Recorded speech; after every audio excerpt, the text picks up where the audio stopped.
Investing 101 with smallcappower.com. Exploration starts with prospecting and geological mapping.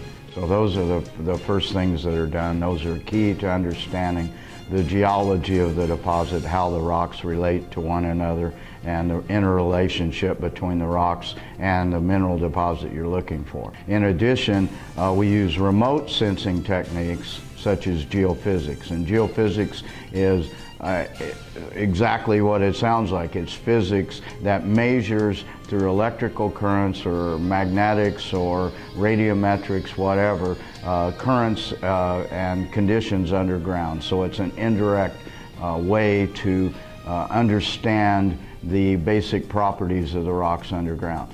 Geochemistry can span the area from rock geochemistry to soil geochemistry, and that's basically taking rock samples for assay, which gives you the grade of the deposit. And in soil sampling, where there is no outcrop, it can give you an indication of what's below. So you take a soil sample and you analyze for the same elements, and it can give you an idea of the rocks below that you can't see beneath the ground. So all these techniques are designed to find what we call anomalies in the earth. So an anomaly is something where metal concentrations are higher than average, and that's what makes a metal deposit. So the process of prospecting, mapping, sampling both soils and rocks, and sometimes geophysics, gives us an indication of what the targets are that leads us to drill specific areas. Well, there are basically two types of drilling. There's core drilling, and that's also called diamond drilling because it's done with a diamond bit.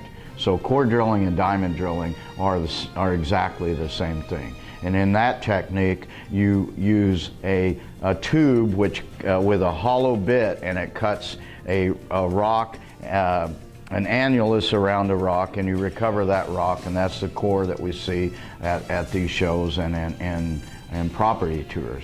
The other kind of drilling that's commonly used is called reverse circulation, or RC drilling, and that is a technique where the rock is pulverized by pounding on it. And so in that case you get chips, you get pulverized rocks, which is a much cheaper way to drill, but it gives very little geologic information, and it does not give intact core. And if it's drilled wet, it can skew results because not always do you get good return in wet conditions. So it's more suited for dry conditions.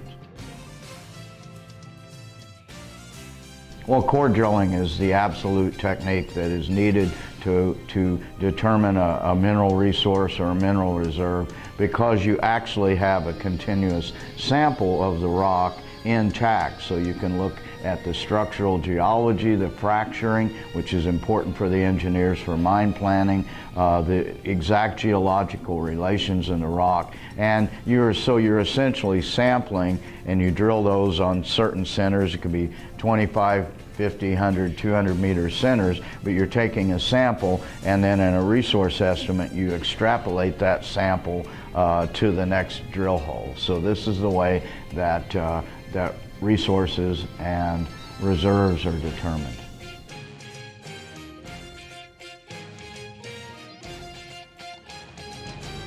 Well, that's a bit of a loaded question. That's the most difficult thing for lay investors to understand, is what drill results mean. And it very much depends on the type of deposits being looked for. If we use a gold deposit example, you have high-grade vein deposits which are generally mined underground. Therefore, you would expect shorter intervals but much higher grade, multi-grams per ton gold. Whereas if you're looking for a disseminated gold deposit that is open pittable, you would expect much longer intercepts, certainly more than a few meters, maybe even 100 or meters thick or more, and a much lower grade. So in a vein deposit can be mined underground perhaps at 5 to 7 grams per ton gold, let's say, whereas an open pit gold mine, some of them mine very low, below a gram, but a good deposit is probably going to have a gram or higher per ton of gold. There's a saying amongst geologists, every good geologist knows that grade is king, and I'm a firm believer in that. Grade is paramount to the economics of a deposit. Mining is an inexact science, so a higher grade allows for the usual mistakes and errors, and the fact that we are humans and our machines are not perfect either. And so you always want to find, if you can, higher grade deposits than the peers, because that allows you to come in with the lowest quartile of your peer producers, which is very important for success of mines during periods of low metal prices. There are many types of gold deposits, and we have hard rock gold deposits, which are the common terms we hear, such as quartz veins, porphyries, sediment hosted, Carlin type, etc., greenstone gold, orogenic gold. So you have this whole realm of different types of gold deposits, and so those would be hard rock deposits. And then you have placer deposits, which are alluvial, which are essentially eroded hard rock deposits. Most companies will tend to, and should tend to, explore for hard rock gold deposits.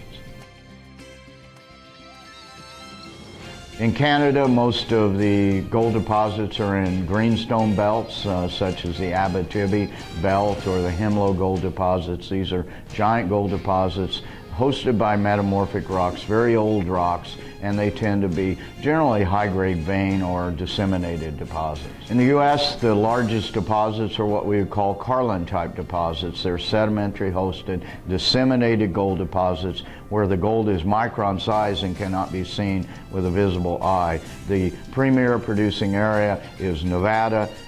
We have Carlin-type deposits there. There are also epithermal vein deposits in Nevada that are quite productive. Most of the gold production in the U.S. comes from Nevada, and in fact, Nevada is the third largest gold producing area in the world.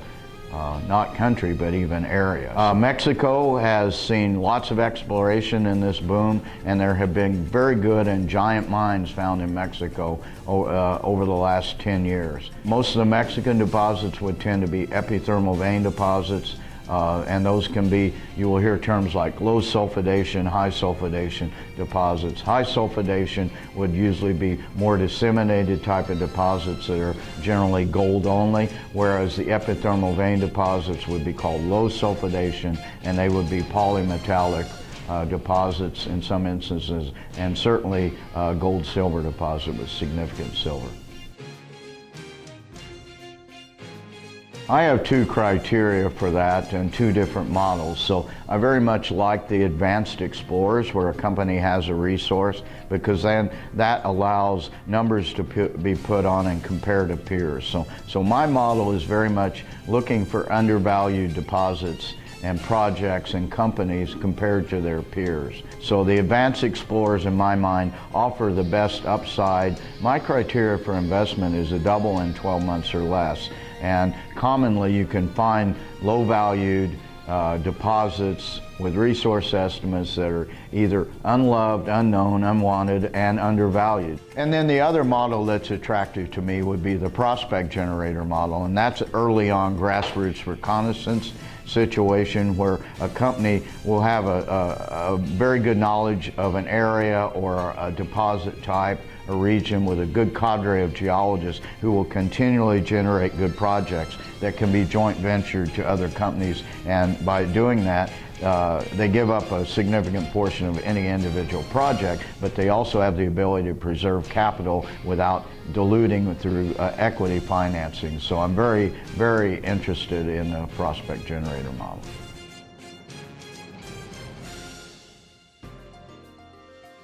There are three key criteria in my book, and that's share, structure, people, and projects. So being a geologist, I actually start with a project, and I want an advanced project in a geopolitically favorable area where it can be permitted. There's security of mineral tenure.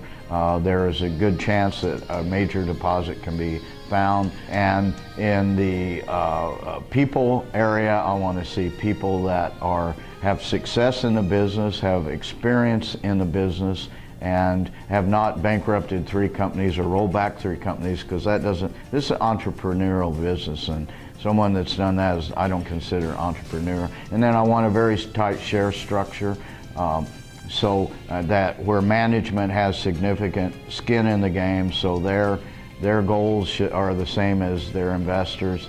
And finally, a lay investor should always look for undervalue. I'm a contrarian. I think we should buy things when they're unwanted, and buy low and sell high, of course, is the goal. The lay investor needs to do his own due diligence. He shouldn't listen to people like me or other newsletter writers or analysts.